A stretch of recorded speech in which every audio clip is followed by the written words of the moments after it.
Hello, and welcome to our Wednesday live stream. Before we go any further, let me reintroduce myself to you. I am David Zahn of OKNowWhat.biz, and I'm here to try to help you get a better understanding of how instructional design is used within businesses. And before we go too much further, if you would, let me know if you're viewing this live or as a recording. So just in the comments below, just let me know whether you're participating as I speak now, or if you had the opportunity to view this after the session has been completed. So when we talk about instructional design within a business context or a business setting, there are a number of commonly used models or processes that are referred to, and I'd like to clarify what each of those are for you, and then share some insights into really how they are used and what they're truly trying to accomplish. So let's begin with a very common one, and that's called ADDIE, ADDIE. This was created by the University of Florida, and it was really focused on the military's requirements. And as you might imagine, the military has a tremendous need for people to be properly trained, given the mission that they have, given the work that they do. So the way this ADDIE process works is you start with analysis. And you're to analyze the situation to understand the gaps you need to fill. Pardon me. Then from there, you are to design the learning intervention. But I struggle with this personally because it says you make some kind of analysis and then you make informed decisions to design the best possible learning experience. And that seems very squishy to me. Informed, best possible. I think that you could look at it one way, I may look at it another way, and we may not reach consensus or agreement. Then it says development, the second D in ADDIE. Bring your learning experience to life by building your end product. And again, I don't know that that's all that objective of a procedural step. Your learning experience, well, your experience is different than mine, is different than the third person's. So, and to bring something to life, I'm not sure how I define what is to life. The next step in ADDIE, the fourth of 5 steps, is implementation. Distribute your learning end product to your audience, which is all well and good, but it doesn't really give you a whole lot of insight into exactly what is required to make that happen most effectively or most efficiently. And then it has evaluation. Evaluate if your learning end product is effective. Okay, effective. I'm not sure what the criteria are for that. Make any necessary updates, and then you cycle back to analysis. Okay, so uh, just judging on what we've just seen, this is easy to conceptualize, certainly, but I don't know that it offers us a tremendous amount of insight if you're trying for the first time to understand how do I do the job of an instructional designer. So let's move on. The next one that I'll share with you is called waterfall. And what waterfall is, and I'll make the screen larger for you, is really very similar to ADDIE in that you start with some kind of preliminary analysis, then you do some kind of design work. It's assumed you'll do development, I guess, within that design. Then you're going to implement. Then it has a testing, or what was the E in ADDIE, evaluation phase. But I like that now it also includes maintenance, the ongoing feeding and nurturing of the training itself and of the trainees to ensure that the content being trained is retained and hopefully applied. So this perhaps is a little bit better of an approach in terms of giving us some kind of parameter in what exactly the training was designed to do. But yet it still, I think, falls a little short in terms of what it is that we have to actually do as the instructional designer. The next thing we'll talk about is something called SAM, which stands for Successive Approximation Model. And where this is commonly used is when you're looking at software training, where the design and development of the software itself is subject to change. So the trainer or trainers get involved very early in the process and begin to do the design and development as the software product is being created and tested.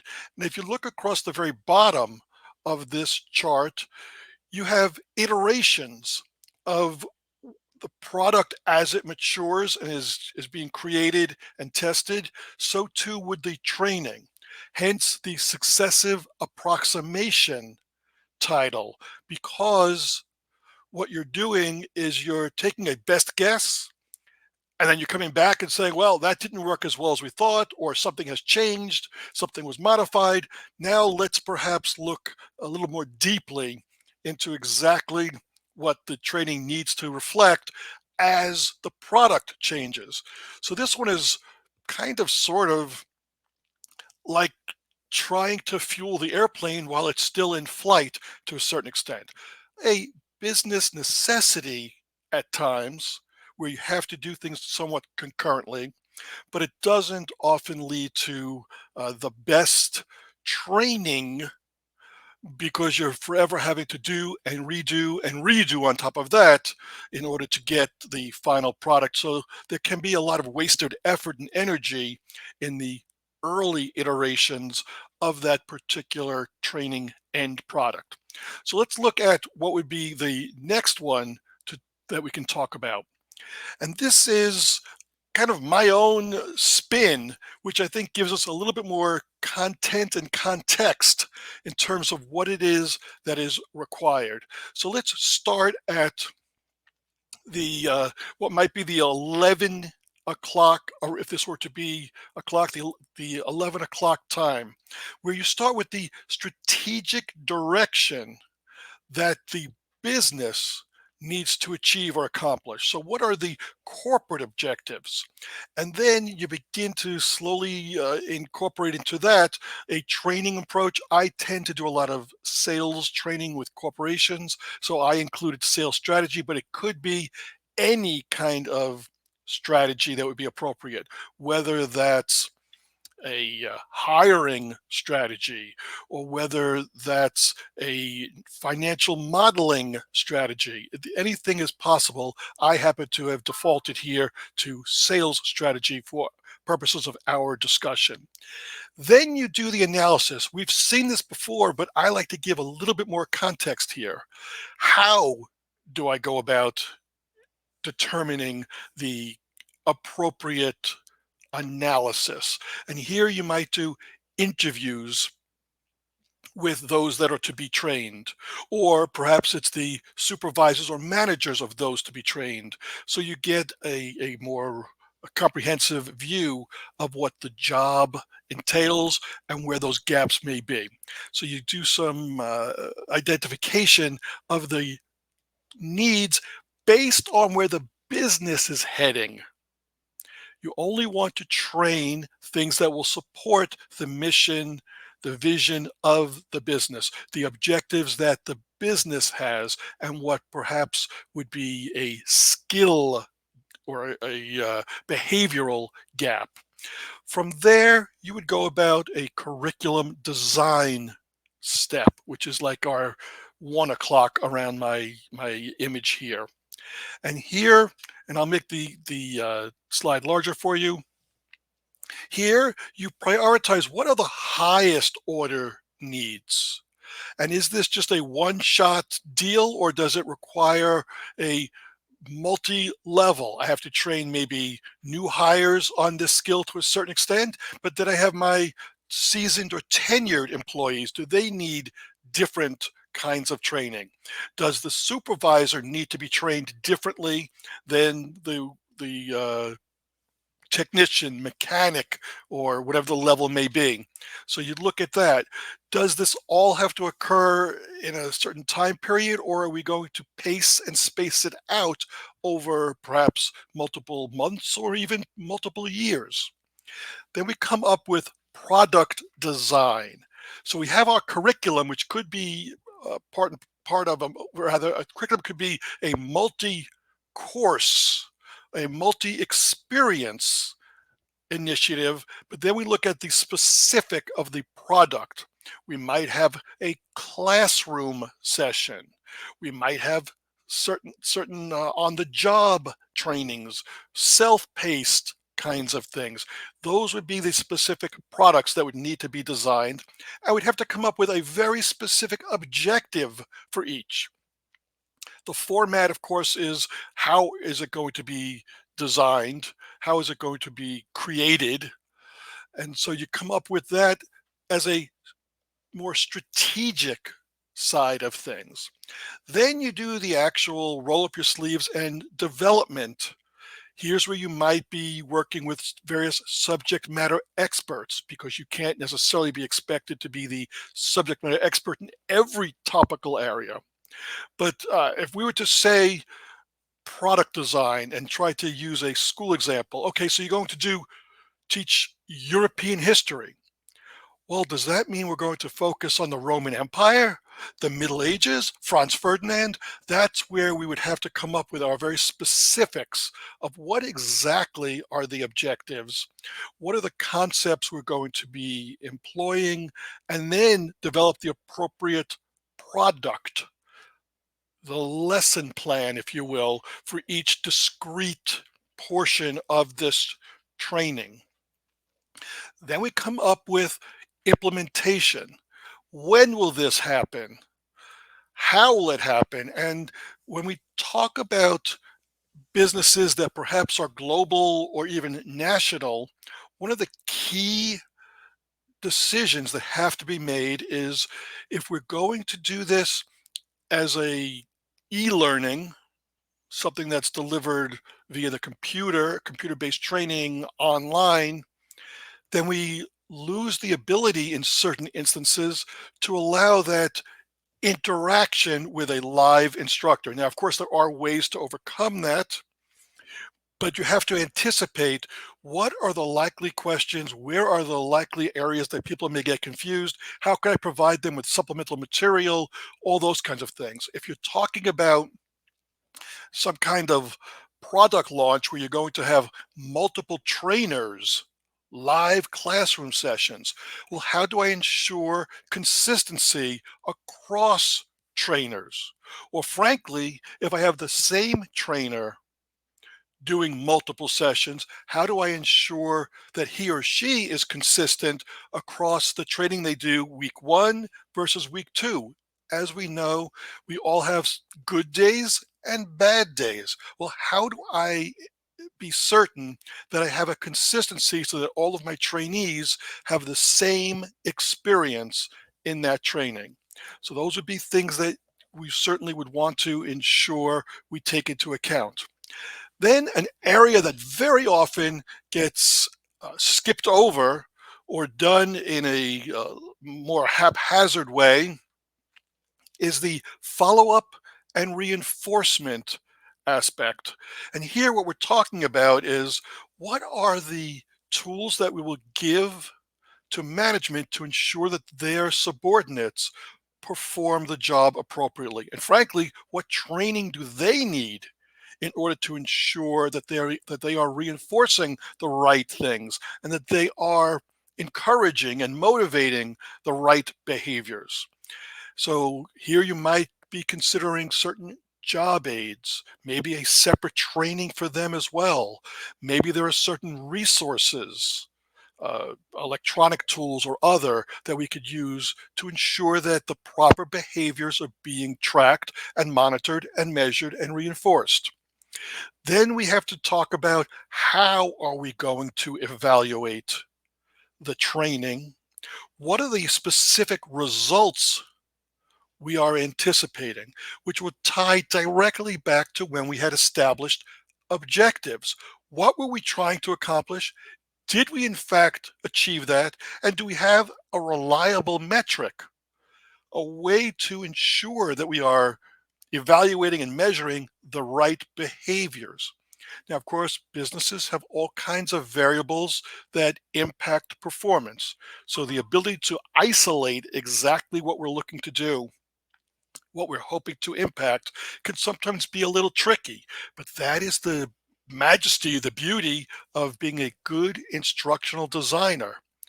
Can we hone in on the right variables so that we could correctly assess the value of the training and the impact on the organization as a result of our training? You might at this stage and this step also determine, is there certain remedial instruction that would be required? We started with a plan thinking we could accomplish something, and maybe we have to somehow modify that. We have to change a little bit about what we're training because retention or behavior isn't quite where it needs to be. And then, of course, we could continue on this circle. So I want to give you a chance to read through this and look at it with a little more granularity and greater depth. But I also want to be sure that I emphasize we want to start with what are the pressing business needs. Everything evolves from that. Then look to what are the necessary skills, the behaviors required to meet those goals and objectives. And that should, of course, tie directly to those business strategic direction goals. And then see where those gaps are and be cautious. You only want to be looking for behavior. If we're talking training now, we look for behavioral gaps. Sometimes it could be an instance where the organization is not aligned properly. People are not in the right positions to perform the right behaviors, or they may be responsible for a particular outcome, but they don't have the right tools or resources to accomplish that. If I told you you had to dig a hole but didn't provide you with a shovel, well, it'll be very difficult for you to meet any objective I have for the depth, the width of any hole that I told you you had to dig. And then you look for how to best align the needs of the organization with the appropriate training methodology. Should it be self-paced? Should it be online? Should it be simply coaching, one-on-one mentorship? Is it a course where we bring people together? Should the people that we bring together be from similar job classifications, or do we want to do it by geography? Do we want to mix different managerial levels? All of these kinds of decisions are things that will impact the success of your training. And really critically, as we kind of skip through this circle here, is what is acceptable performance? What are we going to consider a success? So these are really important considerations. And of course, I can give you a lot more details on how exactly to implement and execute this instructional systems design model that I've shared with you. And if you'd like to have more insight into how you can prepare to meet each of these steps, because I've gone really top level on these, I would invite you to schedule a discussion with me, and I can dig more deeply into this and maybe help you position yourself as a viable candidate for a role as an instructional designer, a corporate trainer, or if you have the desire to be a freelance consultant selling your abilities to design, develop, deliver, evaluate training, I can help you there as well.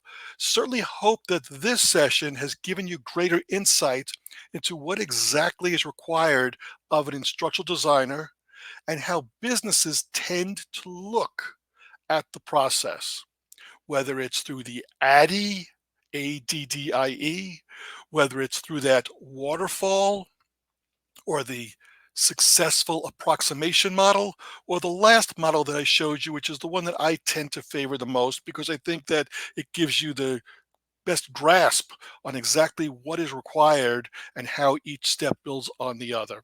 So let me know what you're thinking, either in the comments or let's talk. And I would love to help you move along on your journey to becoming an instructional designer.